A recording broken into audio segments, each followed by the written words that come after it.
നമസ്കാരം. B the people. ഇന്ന് ദേശീയ തലത്തിൽ നിന്ന് ചില വാർത്തകൾ എടുത്ത് വിശകലനത്തിനായി ഇരിക്കുകയാണ് ഞങ്ങൾ. ഇപ്പോൾ ഞങ്ങൾക്ക് മുമ്പിൽ ഏറ്റവും അത്ഭുതമുണർത്തി വന്നിരിക്കുന്ന വാർത്ത BJP വീണ്ടും പൗരത്വ പ്രശ്നത്തിലേക്ക് തിരിച്ചുപോയിരിക്കുന്നു. കഴിഞ്ഞ തെരഞ്ഞെടുപ്പിൻ്റെ വോട്ടെടുപ്പിൻ്റെ ഘട്ടങ്ങളിലൊക്കെ ഇതേക്കുറിച്ച് നിശബ്ദമായിരുന്ന BJP വളരെ പെട്ടെന്ന് മോദിയുടെ വാക്കുകളിലൂടെ ഇതിലേക്ക് തിരിച്ചെത്തിയിരിക്കുന്നു എന്നതാണ് ഇന്നത്തെ ഒരു പ്രധാന വാർത്ത.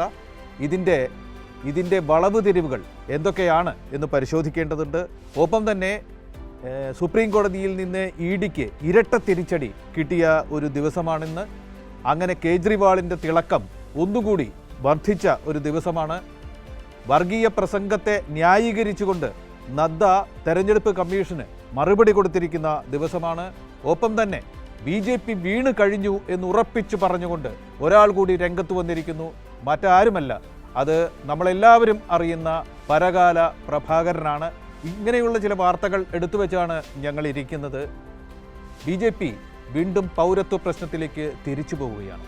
മോദി ഇന്ന് പറഞ്ഞിരിക്കുന്നു, ഇന്ത്യ മുന്നണി അധികാരത്തിൽ വന്നാൽ പൗരത്വ നിയമം അത് റദ്ദാക്കും എന്ന് പറയാൻ ധൈര്യമുണ്ടോ എന്ന് അദ്ദേഹം ഇന്ത്യ മുന്നണിയെ വെല്ലുവിളിച്ചിരിക്കുകയാണ്.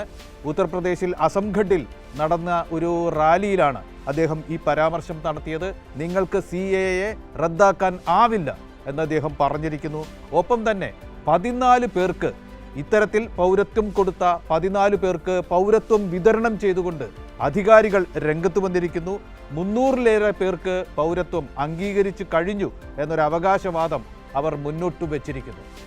ആലോചിക്കേണ്ടത്, അടുത്ത ഘട്ടം വോട്ടെടുപ്പ് നടക്കുന്ന സ്ഥലങ്ങളിൽ എന്തെങ്കിലും ആനുകൂല്യം ലഭിക്കാൻ വേണ്ടിയായിരിക്കും BJP ഇപ്പോൾ പെട്ടെന്ന് ഇതിലേക്ക് എടുത്തു ചാടിയിരിക്കുന്നത്. എങ്കിൽ പോലും CAA എടുത്തു പറയാതെ ഒഴിവാക്കിയ കോൺഗ്രസിനൊക്കെ ഒരു രാഷ്ട്രീയ പാഠമാവുകയാണ് ഈ ദിവസം.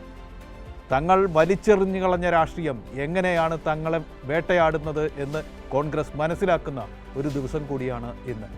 രാജേന്ദ്രൻ ദേശീയ രാഷ്ട്രീയത്തിൻ്റെ വളവുതിരിവുകൾ കൃത്യമായി നോക്കുന്ന ഒരാളാണ്. മാത്രമല്ല CAA പ്രസക്തമാകാൻ ഇടയുള്ള, ചർച്ചാ വിഷയമാകാൻ ഇടയുള്ള പ്രദേശങ്ങളിൽ ചിലതില്ലെങ്കിലും സന്ദർശനം നടത്തി തിരിച്ചെത്തിയിരിക്കുന്ന ഒരാളാണ്. എന്തു പറയുന്നു ഈ പരാമർശങ്ങളെക്കുറിച്ച്, ഈ സംഭവവികാസങ്ങളെക്കുറിച്ച്, ഇന്നത്തെ വിശകലനത്തിലേക്ക് എന്തു കൂട്ടിച്ചേർക്കുന്നു? MPC നരേന്ദ്രമോദി ഈ ഒരു പ്രസംഗം നടത്തിയത്, CAA എന്ന വിഷയം ഉന്നയിച്ചത് ഉത്തർപ്രദേശിലെ അസംഗഡിലാണ്. പക്ഷേ നമ്മൾ ശ്രദ്ധിക്കേണ്ട ഒരു കാര്യം, പശ്ചിമ ബംഗാളിൽ അദ്ദേഹം നിരവധി റാലികൾ അഭിസംബോധന ചെയ്തു. പക്ഷേ ഒറ്റ റാലിയിൽ പോലും ഈ വിഷയം ഉന്നയിച്ചില്ല. CAA കൊണ്ട് എന്തെങ്കിലും ആനുകൂല്യമുണ്ടെങ്കിൽ കിട്ടേണ്ട ഒരു സ്ഥലമാണത് ബംഗാൾ. അതായത് പഴയ ബംഗ്ലാദേശിൽ നിന്നും കുടിയേറിയ 20 ലക്ഷത്തോളം വരുന്ന ഹിന്ദുക്കളായ ബംഗ്ലാദേശ് കുടിയേറ്റക്കാർ, അതിലെ ഭൂരിഭാഗവും മാധുവ എന്ന ദളിത് വിഭാഗത്തിൽപ്പെട്ടവരാണ്. കഴിഞ്ഞ തവണ 2019 ഇതേ വിഷയം അവിടെയെല്ലാം ഉന്നയിച്ച് ഈ മാധവ വിഭാഗത്തിൻ്റെ വോട്ടുകൾ കൂട്ടത്തോടെ സമാഹരിക്കുകയും ഒരു 5 സീറ്റുകളിൽ ഈ വിഭാഗത്തിൻ്റെ വോട്ടുകൾ നേടിയാണ് BJP അവിടെ വൻ വിജയം നേടിയത്. എന്നാൽ ഇത്തവണ ഈ വിഷയം നരേന്ദ്രമോദി ഒരു സ്ഥലത്ത് പോലും ഉന്നയിച്ചില്ല. അതിൻ്റെ കാരണം എന്താണെന്ന് പരിശോധിക്കാനായി നേരിട്ട് അവരുടെ ഈ വിഭാഗം കൂട്ടത്തോടു കൂടി താമസിക്കുന്ന റാണാഗഡ് മണ്ഡലത്തിലെ മംഗള എന്ന പ്രദേശത്ത് ഞാൻ പോയിരുന്നു. അവിടെ 20 ലക്ഷത്തോളം മാധവ വിഭാഗക്കാരുണ്ട്. ഒരാൾ പോലും ഇതേവരെ പൗരത്വത്തിനായി അപേക്ഷിച്ചില്ല. അതിൻ്റെ കാരണം എന്തെന്ന് പരിശോധിച്ചപ്പോൾ അവർ പറയുന്നത്, ഞങ്ങൾ എപ്പോഴാണോ ഇന്ത്യൻ പൗരത്വത്തിന് വേണ്ടി അപേക്ഷിക്കുന്നത് ആ അപേക്ഷ സമർപ്പിച്ചു കഴിഞ്ഞാൽ ആ നിമിഷം മുതൽ ഞങ്ങൾ ബംഗ്ലാദേശി പൗരന്മാരായി മാറും. അതുകൊണ്ട് തന്നെ എന്തിനു ഞങ്ങൾ റിസ്ക് എടുക്കണം? ഞങ്ങൾക്കിപ്പോൾ എല്ലാവർക്കും തന്നെ വോട്ടവകാശം, വോട്ടർ ID ഉണ്ട്, അതുപോലെ ഞങ്ങൾക്ക് ആധാർ ഉണ്ട്, ഞങ്ങൾക്ക് പാൻ കാർഡ് ഉണ്ട്, എല്ലാതും ഉണ്ട്. പിന്നെ എന്തിനാണ് ഇങ്ങനൊരു പൗരത്വം? ഞങ്ങൾ ഇന്ത്യൻ പൗരന്മാരാണ്. അപ്പോൾ നേരത്തെ 2019 ഈ വിഷയം ഉയർത്തിക്കാണിച്ച് ഇവർക്കിടയിലെല്ലാം വലിയ രീതിയിലുള്ള വർഗീയ ചെരിതിരിവുണ്ടാക്കി. അപ്പോൾ ഇതിനകത്ത് ഈ ഒരു പ്രശ്നം BJP അവിടെ വലിയ രീതിയിൽ വേട്ടയാടുകയാണ്. അപ്പോൾ ഈ വിഭാഗത്തിൽപ്പെട്ട അവിടുത്തെ ഒരു കേന്ദ്രമന്ത്രിയുണ്ട്, അയാളുടെ പേര് ശാന്താനു താക്കൂർ. ഈ ശാന്താനു താക്കൂർ ഈ മാധു വിഭാഗത്തിൽപ്പെട്ട നേതാവാണ്. അപ്പോൾ ഈ പരിക്ക് മാറ്റുന്നതിനായി ഈ മോദിയും അമിത്ഷായും ഇടപെട്ട് ശാന്താനു താക്കൂറിനെ കൊണ്ടൊരു പ്രസ്താവന പുറപ്പെടുവിച്ചു. ആ പ്രസ്താവന എന്നാൽ, ഞാൻ എന്തായാലും ആരെല്ലാം ഇതിന് തയ്യാറായില്ലെങ്കിലും ഞാൻ ഇന്ത്യൻ പൗരത്വത്തിന് വേണ്ടി അപേക്ഷിക്കുന്നതായിരുന്നു.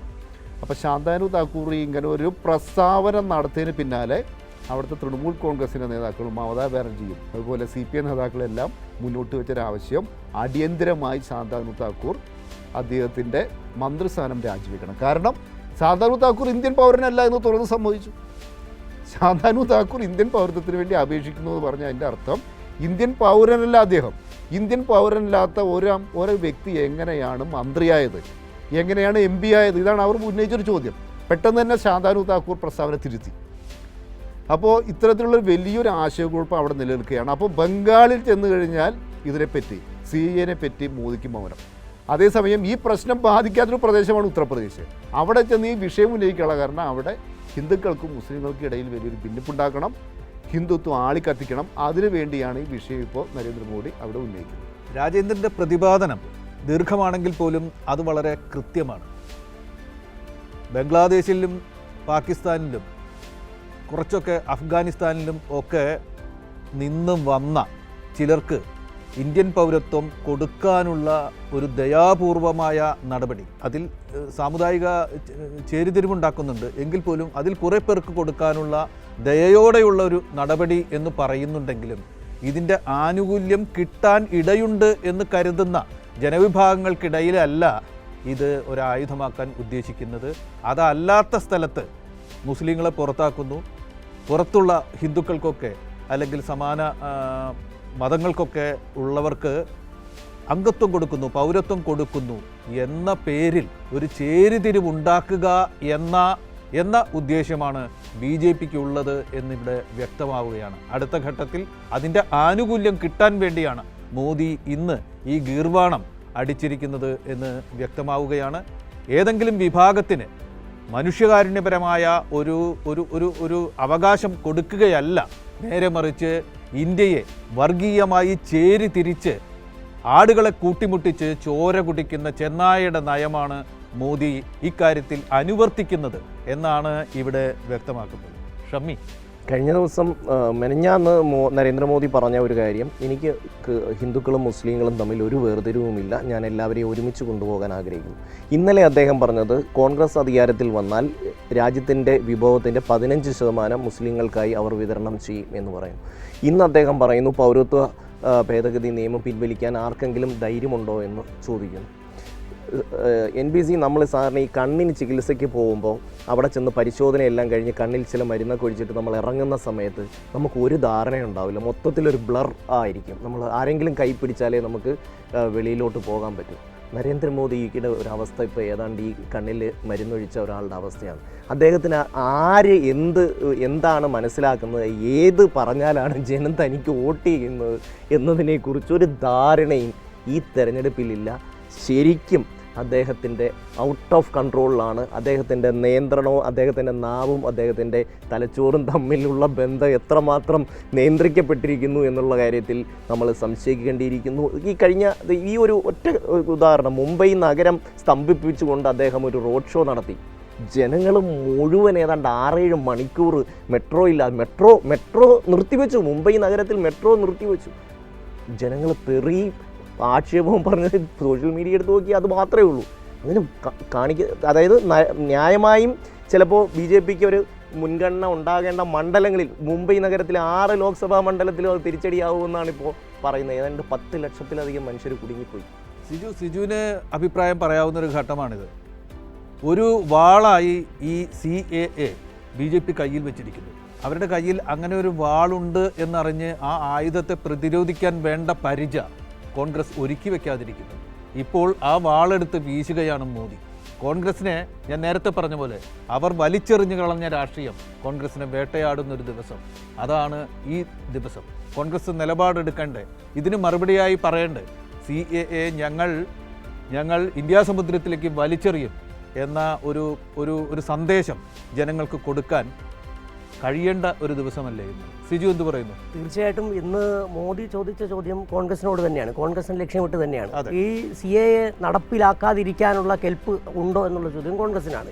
കാരണം നമുക്കൊക്കെ അറിയാം, ഈ പ്രകടന പത്രികയുമായി ബന്ധപ്പെട്ട് കോൺഗ്രസ് പറയാത്ത വിഷയമാണ് CAA എന്ന് പറയുന്നത്. രാജ്യത്തെ ഏറ്റവും ഈ തെരഞ്ഞെടുപ്പിൽ ചർച്ച ചെയ്യേണ്ട വിഷയം അതായിരുന്നു. അത് ചർച്ച ചെയ്യാൻ മതാടിസ്ഥാനത്തിലേക്ക് ആക്കാൻ ശ്രമിക്കുന്നു. അതിനനുസരിച്ച് ഒരു നിലപാടും കോൺഗ്രസ് എടുത്തില്ല. ഇതിൽ ഷമ്മി പറഞ്ഞതിനോട് ഒരു വിയോജിപ്പ് എനിക്കുള്ളതെന്ന് പറഞ്ഞാൽ ഷമ്മി പറഞ്ഞത് ഒരു ബ്ലർ അവസ്ഥയിലല്ല നരേന്ദ്രമോദി, ബ്ലറല്ല. നരേന്ദ്രമോദിക്കും സംഘപരിവാറിനും കൃത്യമായ ഒരു അജണ്ടയുണ്ട്. അത് ഈ CAA എത്തി നിൽക്കുമ്പോൾ പോലും അവർ നമുക്ക് നോക്കാൻ തുടങ്ങാം. തെലങ്കാനയിൽ പറഞ്ഞതുണ്ട്, രാജസ്ഥാനിൽ പറഞ്ഞതുണ്ട്. ആദ്യം പറയുന്നത് ഈ 15%, ഇന്ത്യയിലെ 15% വരുന്ന ന്യൂനപക്ഷങ്ങൾ, അത് മുസ്ലിങ്ങൾക്ക് ബാക്കി ഭൂരിപക്ഷത്തിൻ്റെ സ്വത്തെടുത്ത് കൊടുക്കാൻ പോകുന്നു. കെട്ടുതാലി പ്രയോഗം ഓർമ്മയുണ്ട്, നിങ്ങൾ കെട്ടുതാലി വരെ വിൽക്കേണ്ടി വരുന്നു എന്ന് പറഞ്ഞൊരു സാധനം പറയുന്നു. അതിനുശേഷം ഇങ്ങനെ പറയുകയാണ് ന്യൂനപക്ഷങ്ങൾ ഇവിടേക്ക് നുഴഞ്ഞുകയറ്റക്കാരാണ്, അവർ കൂടുതൽ കുട്ടികളെ ഉൽപ്പാദിപ്പിക്കുന്നവരാണ്. ഇതെല്ലാം ഫോക്കസ് ചെയ്യുന്നത് മുസ്ലിം ജനവിഭാഗത്ത് തന്നെയാണ്. അത് ഈ ഫാസിസ്റ്റുകളുടെ ഒരു രീതിയാണത്. അവർ കിഴക്കടിക്കും എന്ന് പറഞ്ഞാൽ അവർ പടിഞ്ഞാറായിരിക്കും അടിക്കുക. ഈ അയോധ്യയിലെ ക്ഷേത്രം ഞങ്ങളുടെ അജണ്ടയിലില്ല എന്ന് പറഞ്ഞ ദിവസങ്ങൾ ഇന്ത്യയിലെ പത്രപ്രവർത്തകരായ നമുക്കൊക്കെ ഓർമ്മയുണ്ട്. അത് അജണ്ടയിലേക്ക് വന്നു.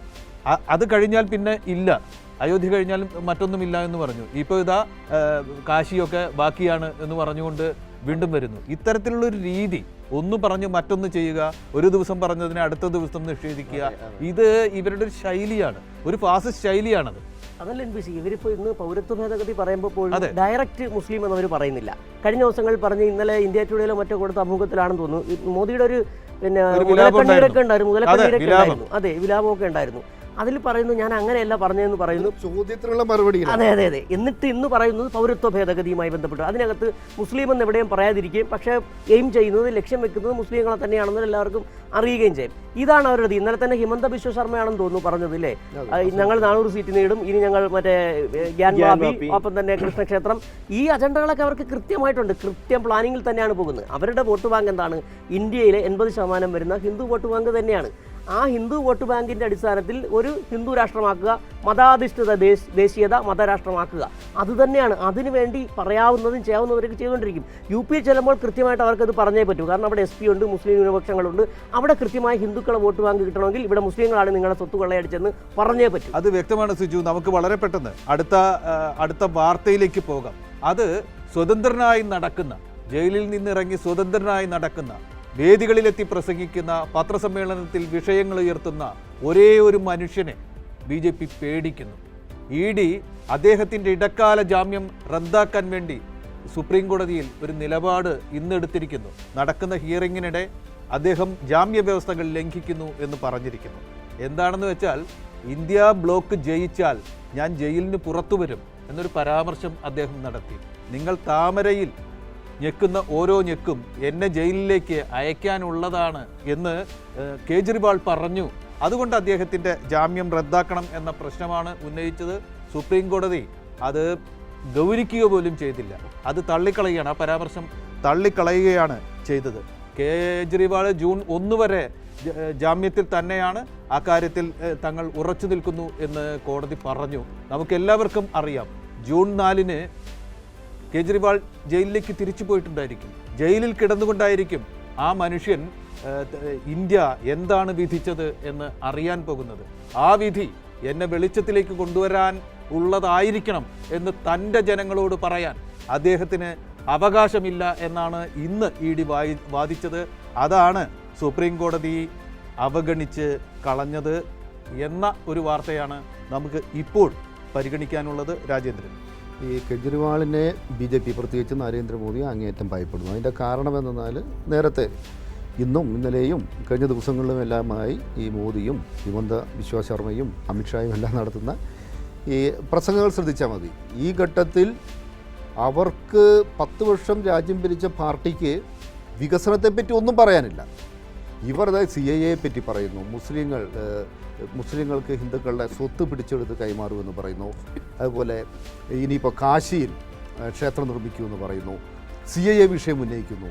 ഈ 10 വർഷം ഭരിച്ചൊരു പാർട്ടിക്ക് ഈ ഞങ്ങൾ പട്ടിണി എങ്ങനെ മാറ്റും, ഞങ്ങളെങ്ങനെ പുതിയ തൊഴിലവസരങ്ങൾ സൃഷ്ടിക്കും, ഞങ്ങളെങ്ങനെ കയറ്റുമതി വർദ്ധിപ്പിക്കും, ഞങ്ങളെങ്ങനെ വിദ്യാഭ്യാസം, ആരോഗ്യം, ഇതിനെപ്പറ്റി ഒന്നും പറയാനില്ല.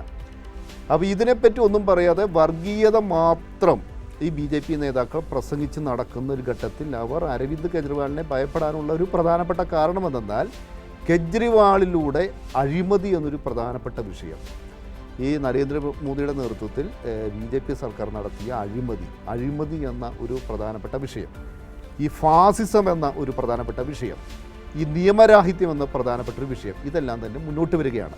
ഇതെല്ലാം ഈ തെരഞ്ഞെടുപ്പിലെ ഒരു പ്രധാന ചർച്ചാ വിഷയമായി വരികയാണ്. നമ്മൾ മനസ്സിലാക്കേണ്ടത് BJPക്ക് വോട്ട് ചെയ്യുന്ന ഒരു വിഭാഗം ജനങ്ങളുണ്ട്, ഈ പ്രത്യേകിച്ച് നഗരവാസികളായ ഒരു വിഭാഗം ജനങ്ങൾ. അവർക്കിടയിലാണ് ഈ കെജ്രിവാളും ആം ആദ്മി പാർട്ടിയും എല്ലാം തന്നെ വലിയ രീതിയിൽ കടന്നു കയറിയത്. കാരണം ഒരു അർബൻ മിഡിൽ ക്ലാസ് അവർക്കിടയിലെല്ലാം തന്നെ നരേന്ദ്രമോദിയെ വികസനത്തിൻ്റെ ഒരു വക്താവായി അവർ കണ്ടിരുന്നു. ഇദ്ദേഹം വന്നു കഴിഞ്ഞാൽ വികസനം ഉണ്ടാവും, പിന്നെ ഇദ്ദേഹം വന്നു കഴിഞ്ഞാൽ രാജ്യത്തിനൊരു മൊത്തം സമഗ്രമായൊരു ഗ്രോത്ത് ഉണ്ടാവും, ഒരു അച്ചടക്കം ഉണ്ടാവും, അഴിമതി ഉണ്ടാകില്ല, ഒരു അഴിമതി രഹിത ഭരണം ഉണ്ടാകുമെന്നെല്ലാം ആത്മാർത്ഥമായി വിശ്വസിച്ചിരുന്ന ഒരു വിഭാഗം അഭ്യസ്തവിധരായ ജനങ്ങളുണ്ടായിരുന്നു. അവർക്കിടയിലാണ് ഈ അരവിന്ദ് കെജ്രിവാൾ സ്വാധീനം ഉറപ്പിച്ചത്. ആ സ്വാധീനം ഇപ്പോൾ കൂടുതൽ വ്യാപിച്ചുകൊണ്ടിരിക്കുന്നു. പ്രത്യേകിച്ച് കെജ്രിവാളിനെ ജയിലിൽ അടച്ചോടുകൂടി അതിലേക്ക് ഈ തെരഞ്ഞെടുപ്പ് മുഖ്യമായും ഫോക്കസ് ചെയ്യപ്പെട്ടു. അപ്പോൾ അതാണ് ഈ കെജ്രിവാളിനെ വീണ്ടും ഒന്ന് ജയിലിലടപ്പിക്കാനുള്ളൊരു ശ്രമമെല്ലാം ഈ EDയിലൂടെ ഈ മോദി നടത്തുന്നതിൻ്റെ പ്രധാനപ്പെട്ട കാരണം അതാണ്. കാരണം ഓരോ ദിവസവും നിർണായകമാണ്, തെരഞ്ഞെടുപ്പിൽ ഓരോ ദിവസവും ഓരോ മണിക്കൂറും നിർണായകമാണ്. അതുകൊണ്ടാണ് ഈ കെജ്രിവാളിനെ ഇത്ര കണ്ട് ഈ മോദിയും BJPയും എല്ലാം ഭയപ്പെടുന്നത്. NBC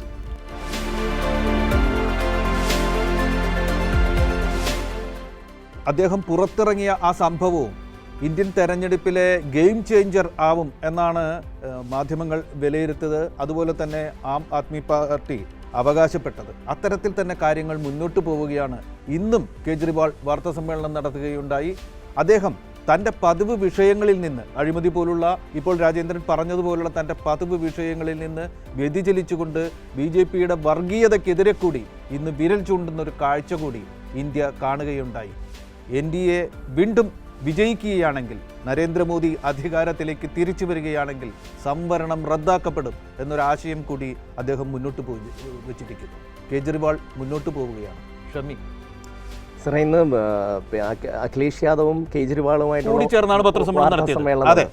അപ്പോൾ ഒരു 2-3 ദിവസമായിട്ട് ഈ നടക്കുന്ന ചില കാര്യങ്ങൾ സാറ് ശ്രദ്ധിച്ചിട്ടുണ്ടോയെന്ന് അറിയില്ല. ദില്ലിയിൽ നിന്നുള്ള രാജ്യസഭാംഗമാണെന്ന് സ്വാതി മെൽവാൾ, അവർ വനിതാ കമ്മീഷൻ്റെ അധ്യക്ഷയായിരുന്നു. ഇപ്പോൾ ഒരു 3 ദിവസമായിട്ട് BJPയുടെ പിറകെ നടക്കുന്ന വാലാട്ടി മാധ്യമങ്ങളും കൂടെ ഏത് ഇന്ത്യ സഖ്യത്തിൻ്റെ നേതാവിനെ കണ്ടാലും ഓടി ചെന്ന് മൈക്ക് വെച്ചിട്ട് ചോദിക്കുകയാണ്, സ്വാതി മെൽവാളിനെ തല്ലിയ വിഷയത്തിൽ എന്താണ് നിങ്ങളുടെ പ്രതികരണം? NBC ഈ വിഷയവുമായി ബന്ധപ്പെട്ട് നമ്മൾ ആദ്യം സ്വാതി മെൽവാൾ എന്ന് പറയുന്ന സ്ത്രീയെ മനസ്സിലാക്കണം. ഉന്നത വിദ്യാഭ്യാസം നേടിയ, വിദേശത്തടക്കം പഠിച്ച് ബിരുദം നേടി വന്ന് സാമൂഹ്യ പ്രവർത്തനത്തിൻ്റെ ഭാഗമായി നിൽക്കുന്ന ഒരു വളരെ എലൈറ്റായ ഒരു സ്ത്രീയാണ് അവർ കേജ്രിവാളിൻ്റെ PA തല്ലി എന്നുള്ളതാണ് ഈ സ്വാതി മെൽവാളിന് ഇല്ലാത്ത പരാതിയാണ് BJPയുടെ നേതാക്കന്മാർ 2-3 ദിവസമായിട്ട് ഈ മാധ്യമങ്ങളെ കൊണ്ട് ഉന്നയിപ്പിക്കുന്നത്. അമിത്ഷാ വരെ അതേക്കുറിച്ച് പ്രതികരിക്കുകയാണ്. അപ്പോൾ അരവിന്ദ് കെജ്രിവാൾ എന്ന് പറയുന്ന ഒരു മനുഷ്യനോട് ഇവരുടെ ആ ഒരു കലിയും ദേഷ്യവും എത്രമാത്രമാണ് ഒരു ഇഷ്യൂ ക്രിയേറ്റ് ചെയ്യുകയാണ്.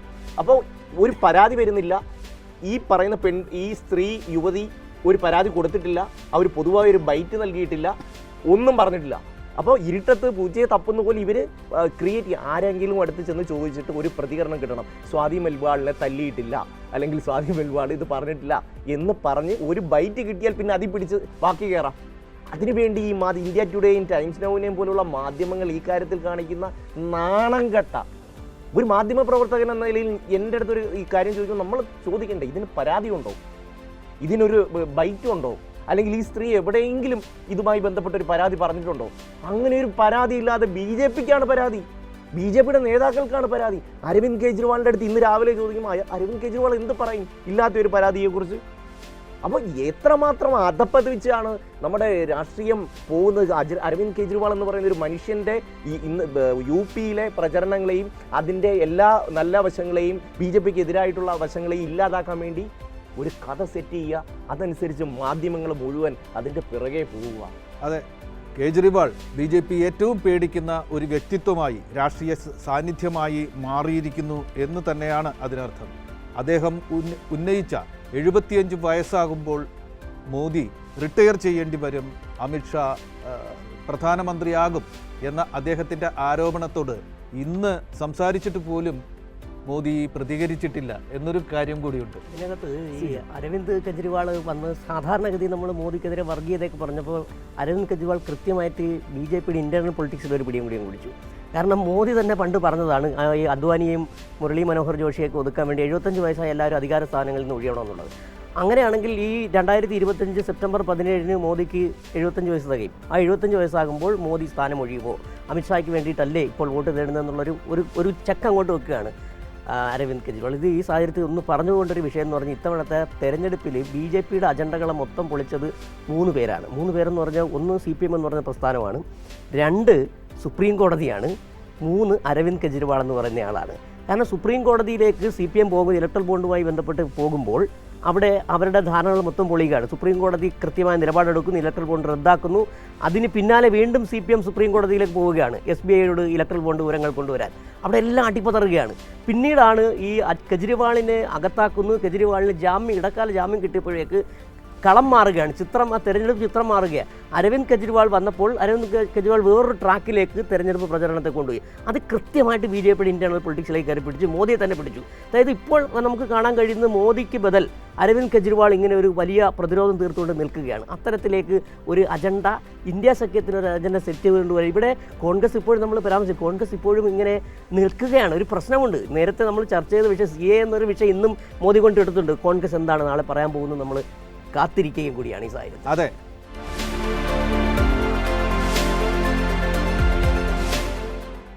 കള്ളപ്പണ കേസിൽ പ്രത്യേക കോടതി പരിഗണിച്ച ശേഷം, ആ കേസ് പരിഗണിച്ച ശേഷം പിന്നീട് അറസ്റ്റ് ചെയ്യാൻ പാടില്ല എന്ന് പറഞ്ഞുകൊണ്ട് EDക്ക് ഒരു ലക്ഷ്മണ രേഖ കൂടി വരച്ചു വച്ചിരിക്കുന്ന ഒരു ദിവസമാണ് സുപ്രീം കോടതി ഇന്ന് എന്നുകൂടി മനസ്സിലാക്കുക. ഒപ്പം തന്നെ നിർമ്മലാ സീതാരാമൻ്റെ ജീവിത പങ്കാളി കൂടിയായ സാമ്പത്തിക ശാസ്ത്രജ്ഞൻ പരകാല പ്രഭാകരൻ ഇന്ന് ഒരു പ്രസ്താവന നടത്തിയിട്ടുണ്ട്. BJPക്ക് ലഭിക്കുക 200 മുതൽ 220 സീറ്റുകൾ വരെ മാത്രമാണ് എന്ന് അദ്ദേഹം തൻ്റെ നിഗമനം അവതരിപ്പിച്ചിരിക്കുന്നു. BJP ക്ഷീണിക്കുകയാണ്, BJPക്ക് മങ്ങലേൽക്കുകയാണ് എന്ന ആ പ്രതീതി പരക്കുമ്പോൾ തന്നെ തൃശ്ശൂരിൽ നിന്ന് ഒരു ചെറിയ വാർത്ത കൂടിയുണ്ട്, അതുകൂടി ശ്രദ്ധയിൽപ്പെടുത്തുകയാണ്. അവിടെ BJPക്കെതിരെ തൃശ്ശൂർ അതിരൂപതയുടെ മുഖപത്രം കത്തോലിക്ക സഭ രംഗത്ത് വന്നിരിക്കുന്നു. ഭാരതീയ സംസ്കാരത്തിൻ്റെ മുഖമുദ്രയും സന്യാസി വര്യന്മാരും ഒപ്പം തന്നെ ബ്രഹ്മചാരികളുമൊക്കെ ഉപയോഗിക്കുന്ന കാവിയെ ഇന്ന് പേടിക്കുന്ന നില ഉണ്ടായിരിക്കുന്നു എന്ന് അവരൊരു മുഖപ്രസംഗത്തിൽ പറഞ്ഞിരിക്കുകയാണ്. അങ്ങനെ ദേശീയ വാർത്തകളിൽ നിന്ന് ചർച്ചാ വിഷയമാകേണ്ട ചിലത് തെരഞ്ഞെടുത്തുകൊണ്ട് നിങ്ങൾക്ക് മുമ്പിൽ ഞങ്ങളുടെ നിഗമനങ്ങൾ സഹിതം അവതരിപ്പിക്കുകയാണ് ഞങ്ങൾ ഇപ്പോൾ ചെയ്തത്. ഈ പരിപാടി ഇപ്പോൾ ഇവിടെ അവസാനിക്കുന്നു. നമസ്കാരം.